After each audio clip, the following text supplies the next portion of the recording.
নমস্কার বন্ধুরা, আজকে আমের আচার এবছর আমার করা হয়নি। আমের আচার বানাবো। তাহলে এখন নুন হলুদ একটু মাখিয়ে নেই, মশলাটা একটু মাখাচ্ছি, দেখো, দেখতে থাকো। এই দেখো, একটু লবণ দিলাম, এই যে একটু লবণ দিলাম, আর একটু এটা তো আমার তুলতে হবে, এই গুঁড়ো হলুদ দিলাম, একটু কাশ্মীরি লঙ্কা দিলাম। তাহলে এইবারে চলো চলো আমি গ্যাসে যাব, গ্যাসে যাবো। কেমন করে বানাচ্ছি একটু দেখতে থাকো, পুরো ভিডিও দেখবে। এই দেখো, গ্যাসটা উঠে ধরো। এই যে গ্যাস জ্বেলে দিয়েছি বন্ধুরা, একটু হালকা তেল দেবো। এই যে একটু তেল দিচ্ছি, দেখো, এবারে ভাজলেই বন্ধ। আর শুকনো লঙ্কা দিচ্ছি। এই যে একটু তেজপাতাগুলো দিচ্ছি, দেখতে থাকো। একটু লঙ্কা দিচ্ছি, দেখো দেখো কেমন হচ্ছে আমাকে জানাবে। তেলটা কম হয়ে গেছে বন্ধুরা, দাও তেল দেই।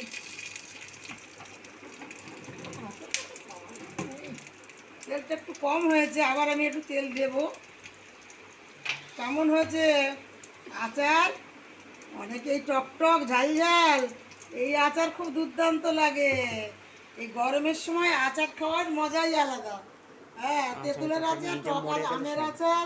কে কে আমের আচার পছন্দ আমাকে কমেন্টে জানাবে। এই দেখো আমগুলো ঢেলে দিলাম, দেখছো তো? এই যে এবার আমগুলো দেখো, ভালো লাগছে না? এই আমগুলো আমি এই ঢেলে দিচ্ছি, এই যে একটু কষিয়ে নেব। দেখো দেখো বন্ধুরা, টক ঝাল মিষ্টি আচার কার না গরমের মধ্যে ভালো লাগে বলো? এই যে গরম মশলাগুলো আমি একটু গরম করতে দিয়েছি, লাস্টে আমি গরম মশলা দিয়ে গুঁড়ো করে একটু দিয়ে নামিয়ে নেব। এখনও অনেক বাকি আছে, একদম জেলি জেলি হবে সুন্দর, তারপরে বন্ধুরা আমি নামাবো। চলে আসো। আহা হা, জিভে জল এসে গেল আমার বন্ধুদের, আর আমারও তো জল এসে গেল। আমি প্রতি বছর একটু করে রাখি জামাই ষষ্ঠীর আগে। সব আমার সোনামণিরা আসে তো, ভীষণ মজা পায়। দুদিন করে রাখো, আমরা গিয়ে খাবো। একটু টক টক ঝাল ঝাল, দারুণ দারুণ। চলে আসো, কেমন হচ্ছে একটু কমেন্টে অবশ্যই জানিও, আর পুরো ভিডিও দেখবে প্লিজ। আমাদের ঘটপুকুর হরিনাম সংকীর্তনের দাদা ভাইরা সব আমাদের বাড়িতে এলো। আমি তো ভীষণ খুশি। প্রতি বছরের ন্যায় জ্যৈষ্ঠ মাসে এই নাম সংকীর্তন আরম্ভ হয়।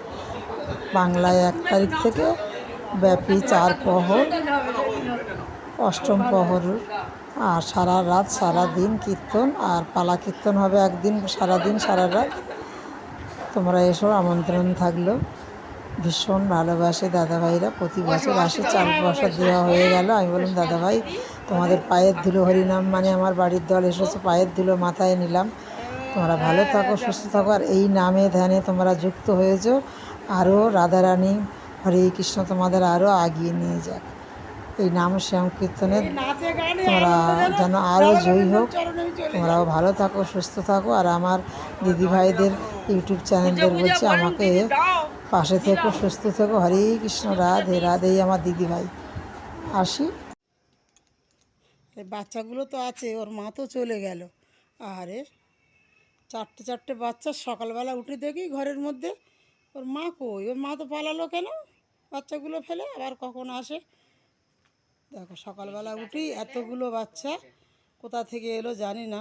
কেমন ছোট্ট ছোট বাচ্চা, দেখতে সুন্দর লাগে, কিন্তু ভয়ের কি কারণ? ওই যে ঘরে ঢুকে কিছুটাই মুখ দেয়, কি করে না করে, এইটাই ভয়। ওর মা এক্ষুনি গেট দিয়ে বাইরে চলে গেল। এই দেখো কি ওরা খেলছে। 4টে না 5টা রে বাবু, সেই দুটো গাছের মধ্যে ঢুকে গেছে জানিস? সেই কি করে ঢুকে গেল। থাক থাক, তোরা থাক, বাড়ি থাক বাবা। গরমের মধ্যে এমনি শরীর অস্থির হয়ে যাচ্ছে, তোরা জ্বালাস না, থাক তাহলে বাড়ি থাক, কিছু মুখ দিবি না।